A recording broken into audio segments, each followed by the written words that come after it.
To every leader shaping Africa's future and every young person daring to build it, fellow Africans, I count it a deep privilege to address you.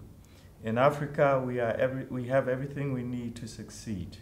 The seeds of greatness are already in our hands, in our land, and in our people and in our spirit. We are not waiting for a savior. We are the architects of our own ascent, and the time to build is now.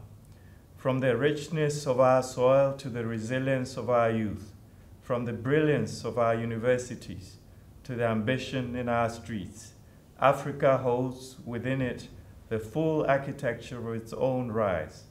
But potential is not destiny. What we need now is the will to act boldly, to think differently, and to lead fearlessly. This is not just a moment of opportunity, it is a moment of obligation, and is ours to claim. Yet we must confront hard truths. Africa holds 60% of the world's uncultivated arable land, yet we import over 50 billion in food. We sit on 30% of global mineral reserves, yet we export them raw, with minimal value added. Botswana, like many African nations, understands the cost of underutilized capital, natural, human, and financial. For decades, our growth was shaped by diamonds. The reliance brought prosperity, but also fragility. When global demand dips, so does our fiscal space. These are not just economic signals. They are warnings that we must reform and we must evolve. Botswana is broadening its revenue base, diversifying production and ensuring every form of capital, mined, trained, or mobilized, works harder for our people. Africa can no longer afford to export its future.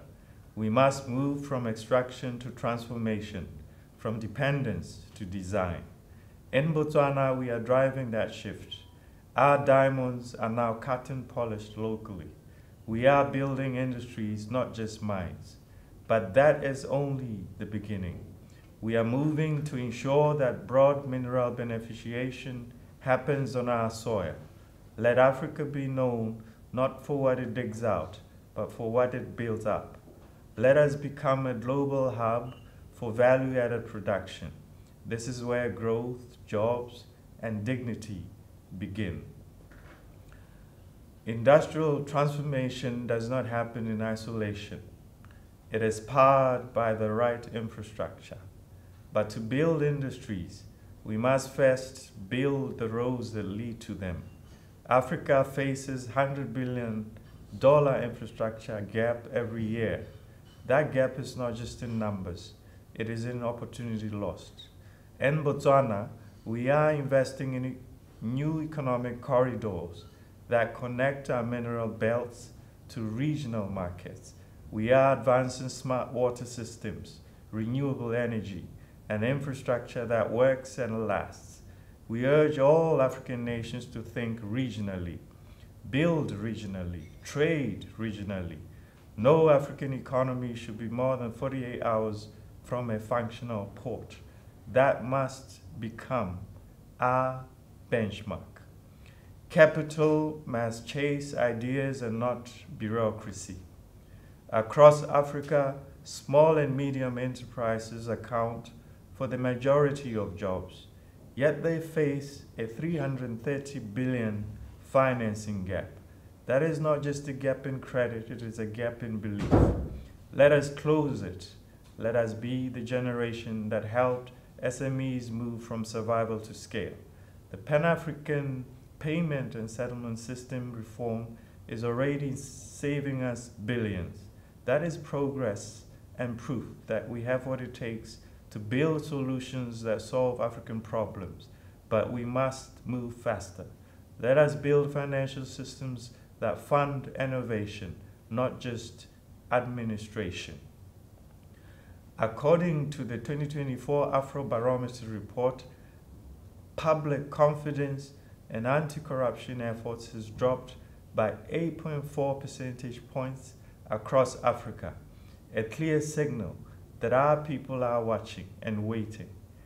Where trust decays, progress dies. Corruption does more than steal money. It steals hope and it stalls development. In Botswana, we have empowered our procurement authority to act and not just to advise. It can now enforce, it can investigate, and ensure that every pula delivers value. Strengthening governance and decisively addressing corruption are prerequisites to attracting investment and ensuring effective public resource use. Digital governance tools must become standard, not exceptional, to ensure transparency and accountability. The AFCFTA is more than a trade agreement. It is Africa's economic manifesto. Despite global headwinds, intra-African trade has grown. Imagine what we could do if we moved faster together. Botswana firmly supports the AFCFTA as a strategic platform to integrate markets, to boost regional value chains, and to diversify African economies. We must not only sign the AFCFTA, we must live it. For Africa's economic diversification is not optional, it is existential. We must move into agro-processing. We must move into manufacturing and digital services. When trade moves, people prosper. Let us make that prosperity permanent. Our most valuable resource is not under the ground. It is standing above. It is young. It is ready and it is brilliant. Every African graduate should leave school with a pathway, a job, a business, or a funded idea. We must invest in STEM, in digital skills, and in vocational training. We must build African startups and scale African solutions. Let us not grow an economy of consumers. Let us grow an economy of creators. The future of Africa's development is in our hands, not in history's shadow, but in our own strategy. It depends on how effectively we mobilize and direct capital.